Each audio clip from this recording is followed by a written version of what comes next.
പത്മനാഭ ഒരു super call കിട്ടിട്ടുണ്ടാ. സകൃതകൃതാവായ നാട്ടുകാരെ ശ്രദ്ധിക്കുക, കലാപരിപാടികൾ തുടങ്ങാൻ ആരംഭിക്കാൻ. കോൺഗ്രസ് നേതാവ് പത്മജ വേണുഗോപാൽ ഇന്ന് BJP അംഗത്വം സ്വീകരിക്കും.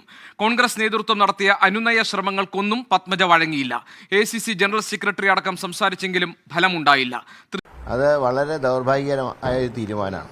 ഒട്ടും ശരിയായില്ലല്ലേ? കാരണം കേരളത്തിലെ കോൺഗ്രസ് പ്രവർത്തകരും UDF പ്രവർത്തകരും 20 ലോക്സഭാ മണ്ഡലങ്ങളിലും വിജയിക്കാനുള്ള 20 ലോക്സഭാ മണ്ഡലങ്ങളിലും വിജയിക്കാനുള്ള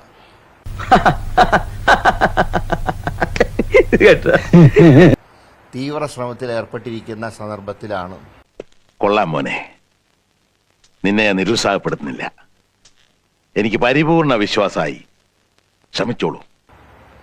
ഇങ്ങനൊരു തീരുമാനം പത്മജയുടെ ഭാഗത്തുനിന്നുണ്ടായത്. പാവപ്പെട്ടവരെ ചതിക്കരുത് പ്ലീസ്. പത്മജ എടുത്തുകൊണ്ട് കാൽ കാശിന്റെ ഗുണം BJPക്ക് കേരളത്തിലുണ്ടാവില്ല. അതൊക്കെ നാട്ടുകാർക്ക് അറിയാവുന്ന കാര്യമല്ല അല്ലേ? എല്ലായിടത്തും BJPയെ ഞങ്ങൾ 3-ാം സ്ഥാനത്തേക്ക് തള്ളും. ആര് പറഞ്ഞു? ശരി, ഞാനും നോക്കട്ടെ. യാതൊരു സംശയവുമില്ല. 1-ാം സ്ഥാനം എന്നവർ പ്രതീക്ഷിക്കുന്ന നിയോജകമണ്ഡലത്തിൽ പോലും അവർക്ക് 3-ാം സ്ഥാനത്ത് പോണ്ടിവരും. ഈ അറിവ് എവിടുന്ന് കിട്ടി? പത്രത്തിൽ നടിച്ചു മാറ്റിയതാ. അതിന് UDF ഒറ്റക്കെട്ടായി പ്രവർത്തിക്കും. ഈ ചതിക്ക് ശക്തമായി ഇലക്ട്രോണിക് വോട്ടിംഗ് യന്ത്രത്തിലൂടെ തന്നെ ഞങ്ങൾ പകരം ചെയ്യും. നാക്ക് നല്ലതാണോ? നോക്കിയേ, ശരിയാ, ശരി. അച്ഛന്റെ ആത്മാവ് പൊറുക്കില്ല. കാരണം വർഗീയ കക്ഷിയുടെ കൂടെ പോയത് കൊണ്ട് അച്ഛന്റെ ആത്മാവ് പൊറുക്കില്ല. എന്തെങ്കിലും ഉണ്ടോ? Stop it. അങ്ങനെയൊന്നുമില്ല. അതുകൊണ്ട് തന്നെയാണ് ഞാൻ പറഞ്ഞത് എല്ലാ ബന്ധങ്ങളും അവസാനിച്ചിരിക്കും. ഞാൻ അതിൽ കൂടുതലൊന്നും പറയാനില്ല.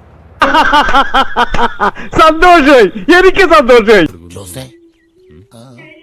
ഒരു തുടക്കം മാത്രമാണ്. ഇപ്പോൾ വിമർശിക്കുന്ന പലരും നാളെ BJPയിലേക്ക് വരാനുള്ളത് കൊണ്ടാണ് ഞങ്ങൾ കൂടുതൽ കാര്യങ്ങൾ പറയാത്തത്. കഴിച്ചിട്ടിറക്കാനും വയ്യ, മധുരിച്ചിട്ട് തുപ്പാനും വയ്യ എന്നുള്ള നിലയിലായി. എന്നാ പിന്നെ എല്ലാം പറഞ്ഞ പോലെ എന്തെങ്കിലും സംഭവിച്ചതൊക്കെ കുട്ടിന്, സംഭവിച്ചിട്ടിരിക്കുന്നതൊക്കെ കുട്ടിന്, സംഭവിക്കാൻ പോണതൊക്കെ കുട്ടിന്, ഇനി ഒന്നും സംഭവിച്ചില്ല, അതൊക്കെ വെരി വെരി കുട്ടിന്. ശരി.